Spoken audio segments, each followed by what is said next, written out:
Hola, amigas, and welcome to the Gold Hoops and God podcast. I'm Dr. Guerra, your host. This podcast is designed for Millennial Latinas and is fueled by faith and culture. Ignite the fire within.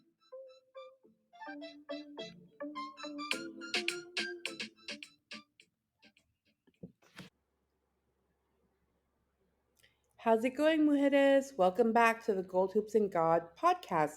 I'm your host, Dr. G. Thanks for tuning in today. If this is your first time listening, welcome. And if you have listened to a few of my other episodes, thanks for coming back.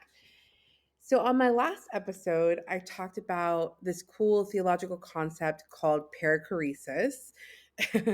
And I made some connections to dancing and nightlife. If you haven't checked out that episode, I highly recommend it.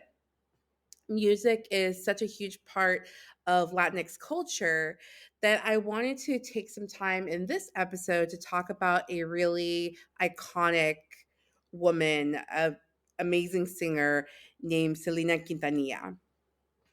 So Selena is known as the Queen of Tejano music.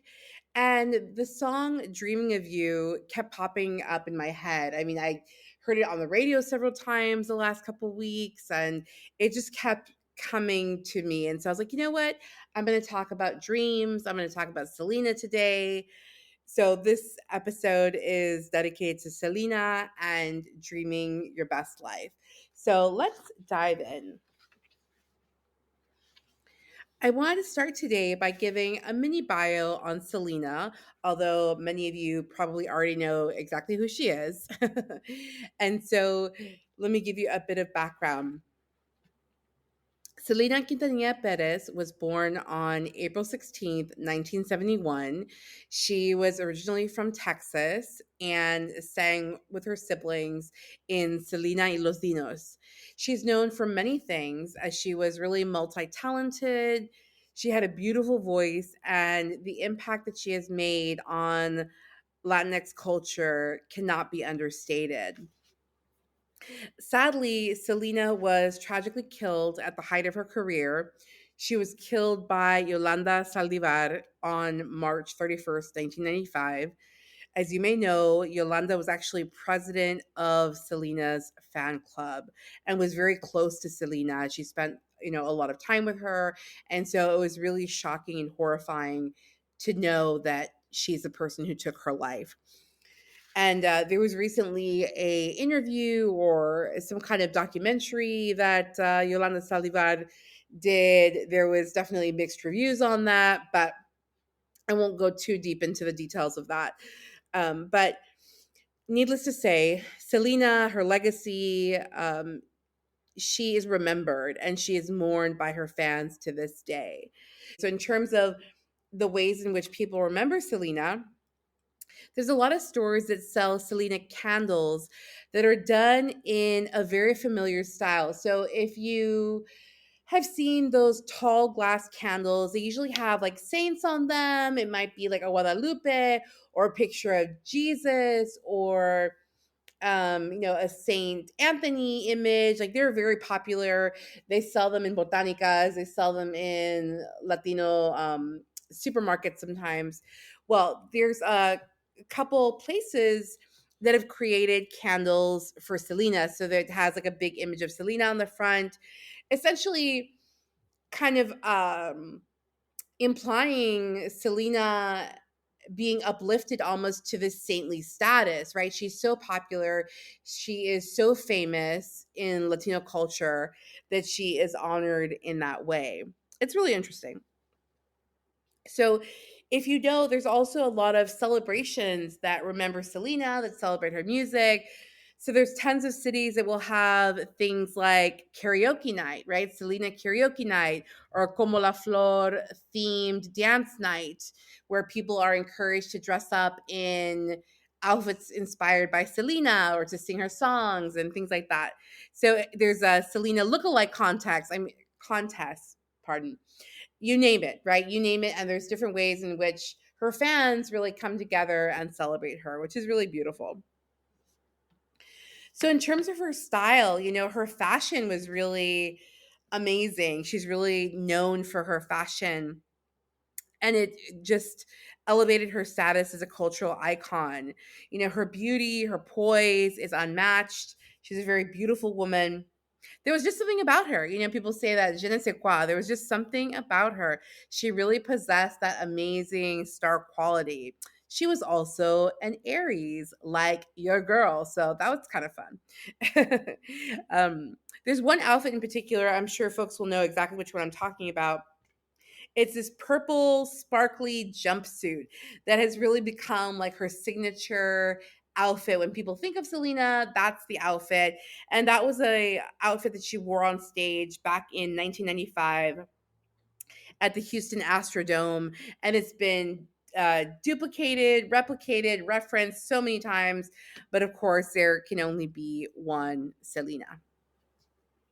So, um, along with some other examples of how Selena has been remembered in pop culture, there was a really huge biopic that was done back in 1997, and Jennifer Lopez starred. So Jennifer Lopez starred as Selena, and that film really launched her career. Prior to that, Jayla was known for her dancing. She was on the show In Living Color. She's very well known for her choreography and dancing and things like that. But her role in the Selena film launched her into international stardom. I also wanted to mention a couple museums. So I came across an article in Smithsonian Magazine, and they mentioned a couple museums where artifacts from the singer's life can be found. So here are some examples. There are artifacts in the Smithsonian's National Museum of American History, in the National Portrait Gallery, in the National Postal Museum, and the American Art Museum. They've all collected different artifacts from Selena's life, different things that represent Selena, her tours, or different things like that. In 1998, actually, her family opened a Selena museum in Corpus Christi, Texas. So that was really a place to celebrate her life and her legacy. Tens of thousands of visitors come to the Selena Museum every year to be able to see her outfits and photos and other memorabilia. And so the Selena Museum, if I'm not mistaken, is run by her family. And so, without getting into some of the family scandal, right? There's a lot of talk about the, shall we say, the ongoing tension between Selena's husband and Selena's family, mainly her father and her siblings. So Selena got married pretty young to a gentleman named Chris Perez, if I'm remembering correctly. And it seemed like there was always a lot of tension. This was really depicted pretty well in the Selena film. But, I just wanted to bring out kind of the aspect of Selena in terms of her legacy, right? Her legacy, her stardom, how she really didn't let anything stop her. That's what I want to focus on. Selena had a dream of becoming famous, of becoming a singer, of contributing, of being a representative of Latina culture. And she did that, in a very short amount of time, because alas, her life was cut short. I believe she was only in her early 20s when she was killed. She still made a tremendous impact on this world and on Latinx culture. She won awards for her album. I believe she won Grammys for her album. And she's just made her mark, in her own way. So, Selena presente. Another topic that I wanted to get into today is dreams. So, the word dreams, we hear it in different contexts. People like to use a phrase like chase your dreams, follow your dreams, dream big. Almost every day you'll see inspirational posts, inspirational quotes, online, things like that. But what does that mean, right? What does that mean to actually pursue a goal? And something that I think is important is that uh, to realize that a dream for one person may not be a dream for someone else. In other words, like, people have all types of dreams. For one person, owning a farm and having farm animals and living off the land is like the height of their life's dream. Where for somebody else, it's jet setting to Dubai, going to Greece, going on yachts, like using Louis Vuitton purses, Gucci, Prada, right? Very different. So I encourage you to self-reflect, right? Self-reflection is so important. I try to self-reflect often in terms of, like, what does your best life look like for you? What are your dreams? Not what other people tell you. And this has been an ongoing theme. I've mentioned this in a couple of other episodes on how important it is to do that self-reflection and to listen to your inner voice, to sharpen that intuition, and to not let other people rain on your parade, because it's your parade, right? So I also wanted to tie in the concept of dreamers. So in terms of the undocumented community, there's a lot of undocumented scholars. I mean, as I mentioned, I'm a college professor, so this is always kind of on my mind in terms of like undocumented students, things like that. And the term dreamers has been used for them often, right? And so though I'm kind of naming these different ways, right? There's different ways that the word dream or dreams is used. And I do want to spend some time today, though, to talk about dreams, as in when we go to sleep, when we go to sleep at night, and those dreams, right? I think a lot of people dream. Many people don't remember their dreams, but we'll get into that. But I want to talk about dreams. So, the ancient world used to pay more attention to dreams. I feel like they were more attuned to dreams and dreaming and prophecies and things like that. And so I am challenging us to begin to take, pardon, I'm challenging us to begin to pay more attention to our dreams. And this, again, it goes hand in hand with intuition, it goes hand in hand with all of those things. So, this idea of dreams, it's actually in scripture. So for folks who identify as Christian in my audience, this is for you. In scripture, so in the Bible, there's a lot of references to dreams and to visions, actually. And I wanted to share two specific examples with you now. So one of the examples is from Genesis, the book of Genesis, which is the first book in the Hebrew scriptures, often known as, AKA, the Old Testament. Okay. Most folks are familiar with the book of Genesis for, the story of Adam and Eve, Cain and Abel. Like, those are some really important stories that are in there. I did want to point out a specific verse. So this is Genesis chapter 40, verse 8, New Revised Standard Version, for anyone wanting to look this verse up. So this is the verse. The verse goes, "They said to him, 'We have had dreams, and there's no one to interpret them.' And Joseph said to them, 'Do not interpretations belong to God? Please tell them to me.'" Okay. So this is Joseph speaking.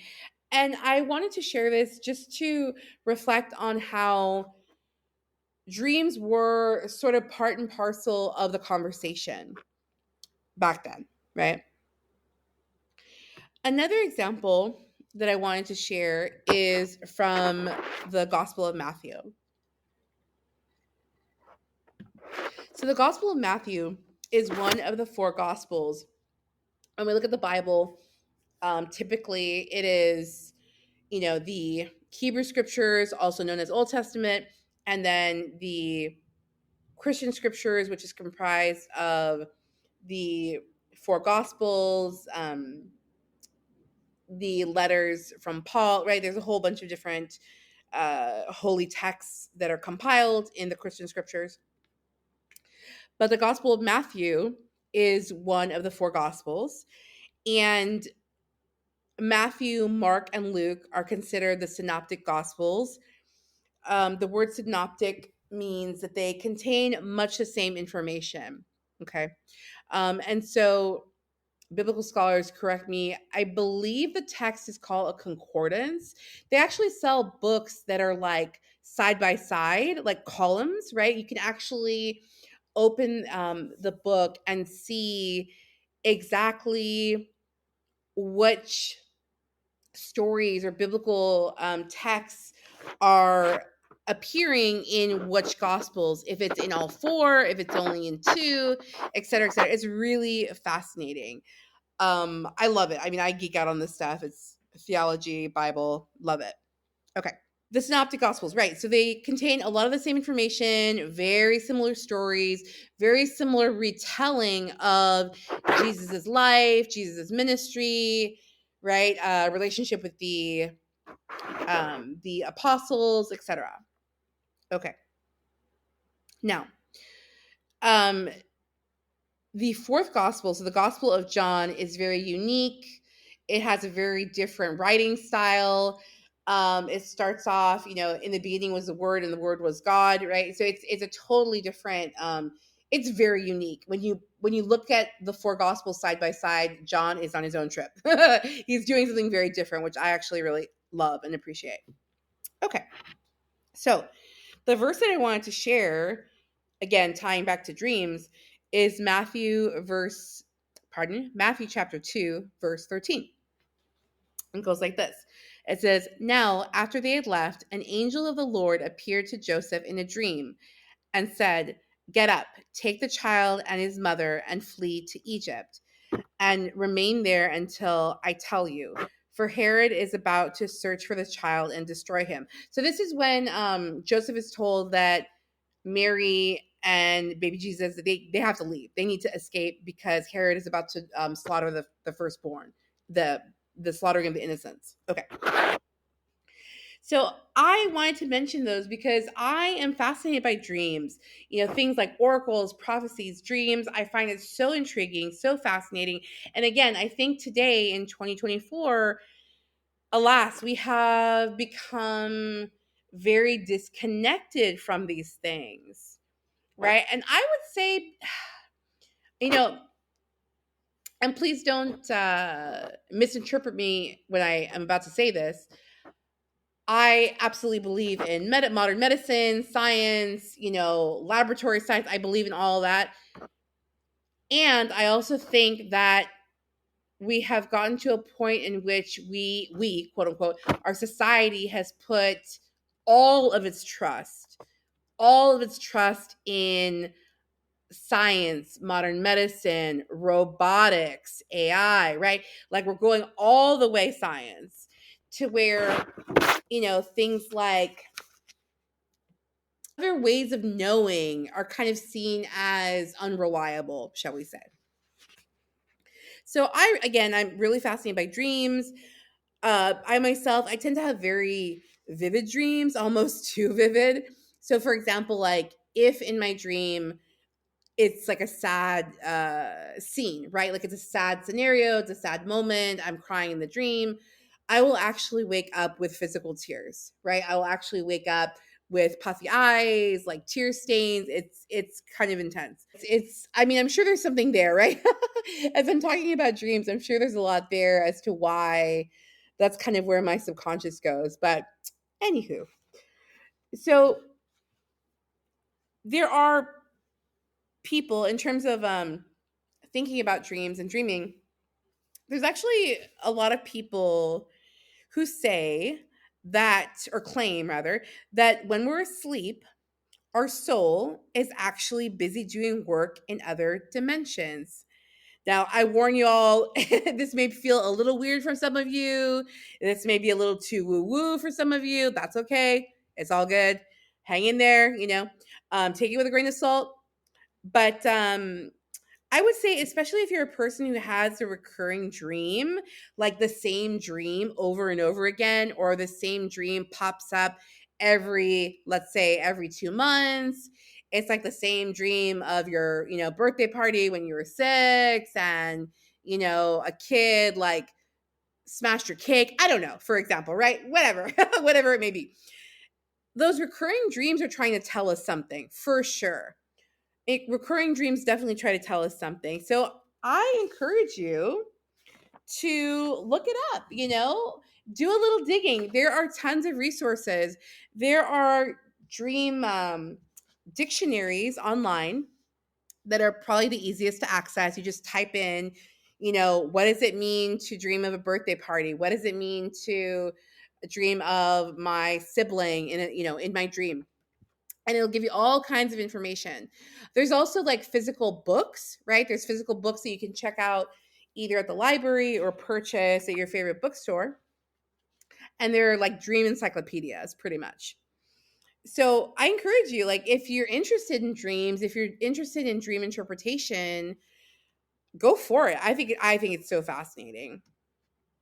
I try to actually look up my dreams, or at least the elements that I can remember, right? Like if something really sticks out, I will try to write it down and look it up. So, along with dreaming, I wanted to mention something called astral projection. All right. So, astral traveling, yes. Again, we're getting very spacey, we're getting very woo woo, but I love it. So, I found this article on Medium that defines astral projection. So, astral projection is described as an intentional out of body experience, OBE, where the astral body, quote unquote, separates from the physical body to travel in the astral plane. Okay. Various spiritual traditions hold astral projection in high regard, positing it as a bridge between the physical world and the higher spiritual realities. It is distinguished from dreaming by the conscious intent to embark on this journey and the vividness of the experience, end quote. Okay, so for example, someone who is able to astral project might be able to meet and connect with their ancestors, or meet and connect with a passed on loved one. I'm telling you, it's amazing. Like, you'll hear people tell their stories and share their experiences of doing this. It's astral projection is more intentional, right? It's kind of like this, it's a power, I would say. Another article I wanted to share, this is from a website called Tiny Rituals. And most importantly, I wanted to mention that astral projection was actually recognized by the US government. Yes, folks, hang on to your hats. Okay. So in this article, which I'll read a piece from, the article says, quote, there are a lot of interpretations of the science of astral projection, and some people put the experience down to disruptions or fractures in the body's schema, or the awareness of one's body and its relative position in space. However, in 1983, there were records from the CIA that concluded that astral projection was considered to be real by the US government. I'm going to read that again. In 1983, there were records from the CIA that concluded that astral projection was considered to be real by the US government. Let me continue this article. So the article continues, quote, these findings were based upon studies conducted under the banner of the Stargate Project, which was military based. Unfortunately, the research, while it pertained to being true and absolute, claimed to terminate in 1995. End quote. Whoa. My mind was blown when I found out about that. I heard about that some time ago that the CIA had actually done, I guess, some research into this. Did any of you watch X-Files growing up? Oh my God, I loved X-Files. That was my show. I loved Mulder and Scully so much. I thought they were amazing. I still love them. Like the actors, Gillian Anderson and David Duchovny. I think they're so cool. I don't know, y'all. The truth is out there. That's what I'm saying. It's a little surreal. It actually makes me want to go back and watch the show because the show is so amazing in terms of like uncovering like aliens, government projects, unsolved mysteries. Oh my God, they were amazing. All right, my dears. I hope you enjoyed today's episode. I hope you had fun listening today. I really enjoyed exploring these topics with you. Something fun, something different. So, as always, I want to give you a little bit of homework or your soul work, as it were. This week, I want you to try to write down your dreams. So, I know for some folks, you may not, pardon, you might not be able to remember your dreams. But here's a tip. Try to keep a little notebook by your bed, like a notebook and pen, so that as soon as you wake up, like kind of when you're still like half sleepy, half groggy, if you can write down the dream or at least like the most memorable objects, elements, parts of the dream, that may help. Or even in your phone, like if you want to type it in your phone, in the notes, that's great too. So that's my challenge for folks, is to try to keep track of your dreams. Try to keep track of your dreams, for a week or two, see what happens. Or, if you're not big into that, another alternate assignment, we can call it, is I want you to journal or plan your next big life goal. What's your next big dream? What's your next big project? What's the next thing that you want to work on or tackle? Y'all, we are 6 months away from 2025 if you're listening to this in real time. So, there's no time like the present, as they say. I too also have my to-do list, right? My dreams and hopes for the rest of this 2024. Let's make it count. Let's make this last half of 2024 count, mujeres. By the way, this first season of the Gold Hoops and God podcast will be 10 episodes long. So we are going to be wrapping up the first season very soon. And my next episode, it's a little preview. Episode 8 is going to be called Blocked and Blessed. And I'm going to talk about relationships. So I will cover, family relationships, friend relationships, perhaps romantic relationships, more than likely. And just, challenging us to think about letting relationships run their course.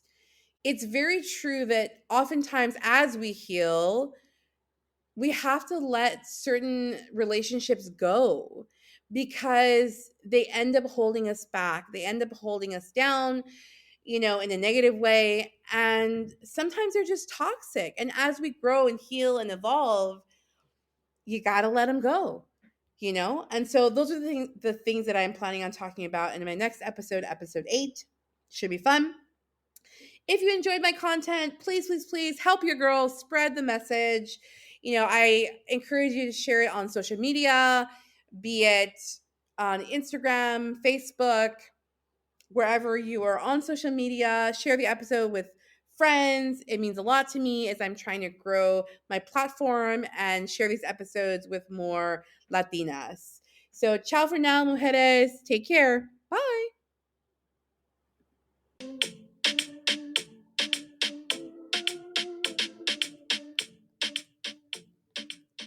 Thanks again for tuning in to the Gold Hoops and God podcast with Dr. Guerra. If you enjoyed my content, please like, share, and subscribe. You can find me on Instagram at goldhoops_God. New episodes are available each Wednesday on Spotify, Apple Podcasts, Amazon Music, and iHeartRadio. Ciao for now.